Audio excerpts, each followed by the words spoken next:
The latest death toll number from the July 4th floods indicate a total of 131 deaths across 6 counties in the Texas Hill Country and Central Texas.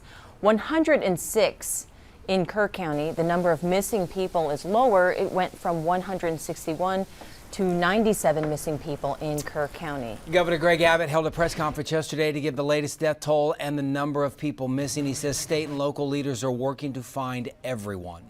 The stories about those who've been swept away is gut-wrenching and heartbreaking, and the kind of thing that spurs us to do even more to make sure that we're going to be searching and finding everybody that we can. He says closure is important for all the affected families and that DNA testing may be necessary.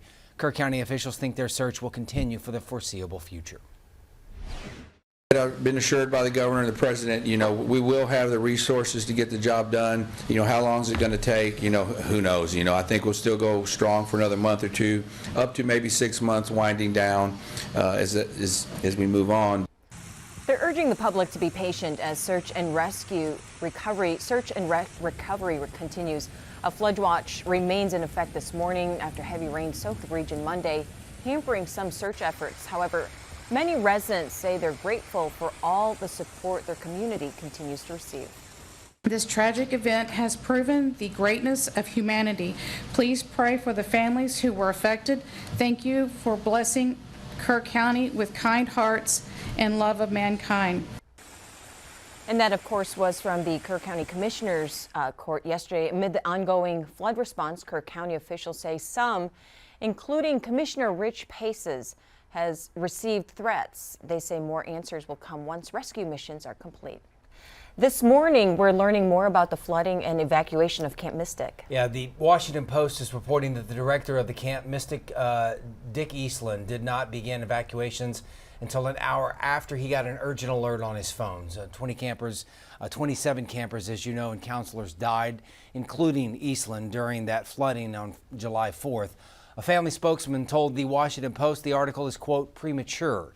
Eastland's son, Richard Jr., says the family is still piecing together their own timeline from what happened that day. So the Post is reporting that at 1:14 a.m., Dick Eastland received an alert from the National Weather Service on his phone warning of life-threatening flash flooding. Then at 1:35, other family members who helped run the camp were alerted with walkie-talkies. The river began rising around 2 a.m., so about 45 minutes after that first alert. And when the rain did not let up, cabin evacuations began around 2:30 a.m. Dick Eastland died trying to evacuate girls from the cabin called Bubble Inn. No one from that cabin has been found alive. Jeff Carr, the spokesman for the Eastland family, tells us Dick Eastland was outside assessing the flooding along with a night watchman shortly after the 1:14 a.m. National Weather Service alert. He says it's logical he got the warning because Eastland typically received them on his phone. But Carr says it's too early to say when staff members began evacuating children because people weren't looking at their watches. He says the Eastland family wants to release a detailed timeline of their own with help from that night watchman. Camp Mystic passed a state inspection just 2 days before the flood, and according to inspection records, the camp had an emergency plan that included flood evacuations. Yeah, also that staff and volunteers were reportedly aware of that plan. We, of course, will stay on top of this part of the story and update you here on TV and online at news4sa.com.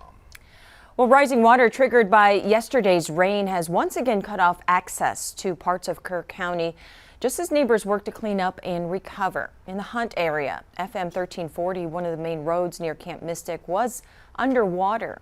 Our crew tried to check on the Guadalupe River, but had to stop at Benson's Crossing, where floodwater was at least 2 feet over the road. People hoping to get home were forced to wait. Some told us even if they got through, more crossings ahead were flooded. Curtis Wright was stuck there for hours. He went out for supplies only to find himself stranded. Went into town, did my errands, and of course it starts raining again. On the way out, I could tell that last night from yesterday's rains, the North Fork seemed to have flooded more. So I thought I would come around the back way. I'm just waiting to see if it'll go down because hopefully the rain stopped and the river will drop and I can get home. I just have 2 crossings. While the wait is frustrating, many here told us they know they're the fortunate ones, alive and able to go home. It's 4:38 now on this Tuesday. Our attention yesterday split between what you saw there, the Guadalupe River in Kerr County and the Frio River in parts of Uvalde County. Both of those areas are experiencing unprecedented flash flooding. So there are several camps and RV parks along the Frio, including children's camps like the H.E. Butt Foundation Camp. We did report yesterday morning all of the children and staff are safe and nothing has changed on that end this morning, thank God. News 4's Mandy Noel, though, has an exclusive look now at the Frio River from your South Texas Ford dealer, Sky 4. Aerial footage from above shows water flowing fast, nearly as high as this bridge. As the water levels rose, the Frio River fanned out wider, climbing above the bases of trees normally outside its reach. We saw a group of people sitting on a highway. This is State Highway 127, submerged and closed for much of the day. It's back open. Search and rescue crews were prepared. The rushing water swept plenty of brush and what appears to be a river float, demonstrating how unforgiving flash flood currents can be. A group of kayakers heeding the warning, staying out of the flash flood waters safely on the banks as the water raged in rapids around them. There were some evacuations, but there are no reports of injuries, allowing many along the Frio River to feel relief over this much-needed water. Mandy Noel, News 4 San Antonio. During Governor Abbott's press conference, TxDOT's director gave an update on the work that'll be done to fix the Cow Creek Bridge in Leander. Massive floodwaters destroyed the bridge while moving through. Much of it was washed away. TxDOT Director Mark Williams says a new bridge has already been designed. And so we know that that's a very significantly important bridge. It's an important travel corridor between Marble Falls, Lago Vista, and Cedar Park. A lot of people commute back and forth. Next week, TxDOT hopes to award a contract to have it built in 60 days with significant incentives to have it finished in 40 days. The bridge connects, as he mentioned, Cedar Park to Marble Falls, making it a critical bridge in the heart of the hill country. Well, in Burnet, floodgates are now open at several dams along the Highland Lakes to move those floodwaters downstream. So folks living near Lake Buchanan in Burnet County have been praying for rain, and they've gotten it. The lake is up 16 feet since July 3rd. The Lower Colorado River Authority is now opening gates at the Buchanan Dam to let some of the floodwaters move downstream. In fact, yesterday, there was a small crowd of people on hand to watch that water spill over the dam. The first time the lake has been up at this point, and the first time they've got the floodgates open since 2019. Yeah, so obviously this part of the story, it's huge for the lake level, but there is no celebration considering what has happened here in the state of Texas, certainly in the hill country over the last 2 weeks. Thousands of volunteers in Central Texas are helping flood victims. Paul Welch from Comfort says he and his wife thought about moving when their cabin was wiped out by floodwaters until a man showed up out of the blue and volunteered to help him rebuild. This gentleman out of Fredericksburg, his name is Huntley. He came to me yesterday and said, "Do you need some help?" And I said, "I desperately need some help." And he said, "I'll have equipment, I'll have an army here tomorrow." And I thought, that is just too good to be true. But he showed up, and it is absolutely amazing. Angels on Earth. Despite some rain delays, volunteers have consistently been in the hill country every day. Now, if you'd like to volunteer to search in the hill country, all volunteers must register in advance through Texas Community Recovery. You can scan the QR code on your screen or call them at 830-896-8811. As we head to break, we want to let you know that News 4 is teaming up with the Salvation Army for Sinclair Care's Texas Tragedy Relief. Just scan that QR code to help provide meals to survivors and first responders. It is in desperate need right now. If you've lost your Texas driver's license or state ID in the floods, the Kerr County Sheriff's Office wants to help you. So there are no appointments needed for flood victims. Just show up, let the staff know that you are impacted, and you will be helped as quickly as possible. Well, back here in Texas, Texas Lieutenant Governor Dan Patrick announced 9 state senators who will serve on a select committee for disaster preparedness and flooding. The Lieutenant Governor and Speaker Dustin Burrows announcing the creation of that committee last week. Goal here is to look at flood warning systems, communications, relief funding for the hill country, and overall disaster preparation and recovery. Senators Jose Menendez from San Antonio, Donna Campbell from New Braunfels, and Pete Flores from Pleasanton are among the 9 names that have been selected. That first meeting will be in Austin July 23rd. The second meeting will be in Kerrville on July 31st. Some Texas farmers say the wet summer might hurt some of their crops. Relentless rain and unseasonably cooler temperatures have some farmers and agricultural experts concerned about delays with this year's planting season. Soggy fields can lead to nutrient loss and an increase of disease. Growers of the 2 major crops in the Midwest, corn and soybeans, are concerned about the delays. However, farmers can manage potential damage through crop selection and insurance options. All right, a couple of minutes now before 5 a.m. as we head to break. If your home or business was damaged in the recent flooding across the state, you can report it by going online. You can go to the website damage.tdem.texas.gov. Again, damage, guys, go back right here. Yep, damage.tdem.texas.gov. This will help officials assess damage, supports recovery efforts, and will determine what the state will ultimately get in federal money. All that happening along the Guadalupe River in Kerr County, but in Concan, rising floodwaters prompted emergency crews to go door to door, warning folks to get to higher ground. The fire chief there says that river has not surged like that in decades. We're talking about the Frio River. It rose quickly. Many roads shut down, including County Road 348. Concan Fire Chief Cody Shockley says the river was the highest that he's seen in 20 years. This rise is something you haven't seen since probably about 2002. Shockley believes the water was moving at nearly 17,000 cubic feet per second, making it dangerous to cross. A similar story near the Frio River after about a foot of rain sent water levels soaring. Locals like Doug Shoemaker jumped into action, alerting others and tracking water levels using landmarks. Right, so 25 years ago we didn't have the cell phones, and so we didn't have the opportunity to sit there and look at a radar and go, this is where it's going, this is what's happening. It's a game changer in our area. So that is from Garner State Park official. Locals say they're lucky this flood brought no harm, and they continue to pray for others who are still recovering. All right, check this out. Your South Texas Ford dealer Sky4 flew over the flood zone last night. It's a good look here of the Frio River near Concan and Garner State Park. Hours after the rain stopped, you could see that water was still rushing, and in some spots, you could see how wide that river grew. There are, as we told you yesterday, several camps and RV parks along the Frio, including a children's camp that is associated with H.E. Butt Foundation.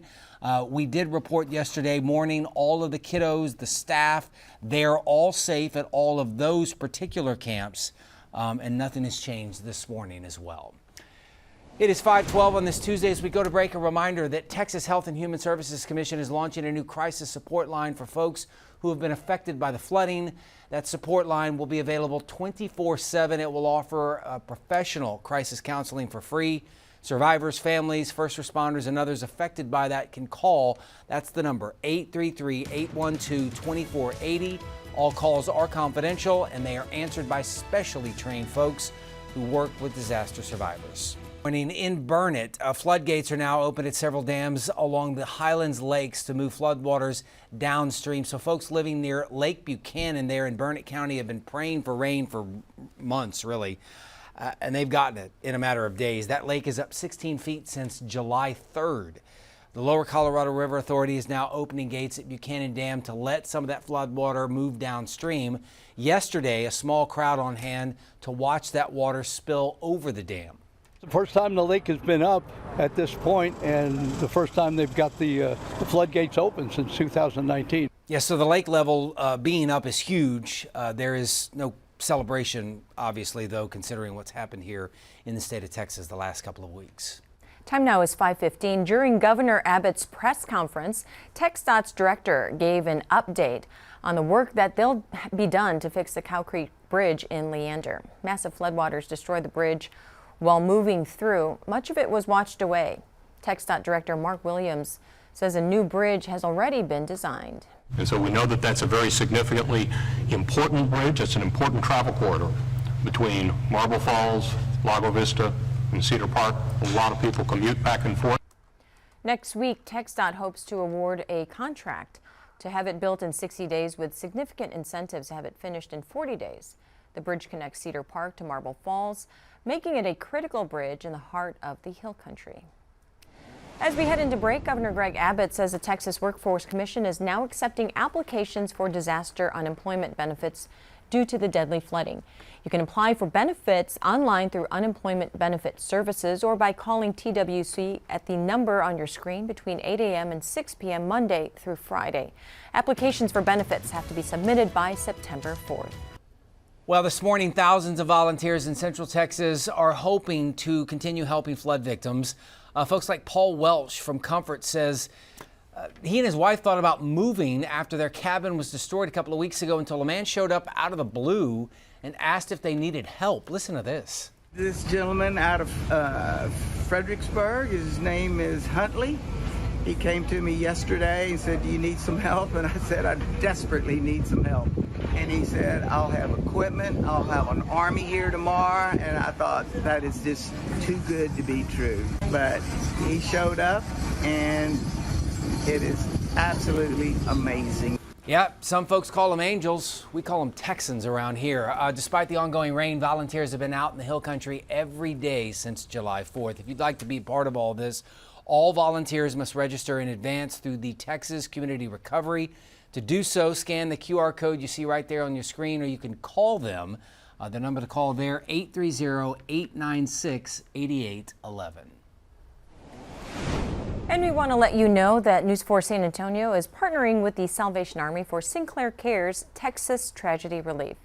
Just scan the QR code to help provide meals to survivors and first responders. The rain yesterday in Kerr County has cut off access to parts of the area, making the cleanup and recovery efforts that the governor was talking about more challenging, even more so right now. And now emergency responders are facing yet another delay because of the ongoing rain. Fredericksburg Fire Chief Lynn Bizzle says that the dangerous flood conditions along the Guadalupe means that everything, at least right now, is still up in the air. All of our crews are ready to go to work, and then we get delayed because of the weather and the dangerous conditions. So with more rain in the forecast, teams say they will be watching all of those conditions very closely. By the way, heads up, if you have heard from someone that was initially missing, please contact the Emergency Operations Center in Kerr County. That number to call, 830-258-1111. You can also email them, kerrvillemissing@dps.texas.gov. Time now is 5:35. People in Uvalde County are also dealing with closed roads in a high river as a flood watch remains in effect this morning. Yeah, so we saw that pop up yesterday. News 4's Emma Allen now with more from Concan. Concan officials tell me before 4 a.m. Monday morning, they told people to get to higher ground.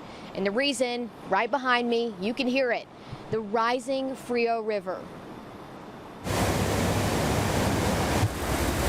The image and sounds of a raging river, something the community hasn't seen in years. This rise is something you haven't seen since probably about 2002. The heavy rain causing the Frio River to rise rapidly, with the surge in water levels forcing multiple road closures, including here on County Road 348. Concan Fire Chief Cody Shockley says the threat is far from over. The water moving so fast, we're probably moving at about 17,000 cubic feet per second, and that'll wash a car away very quick.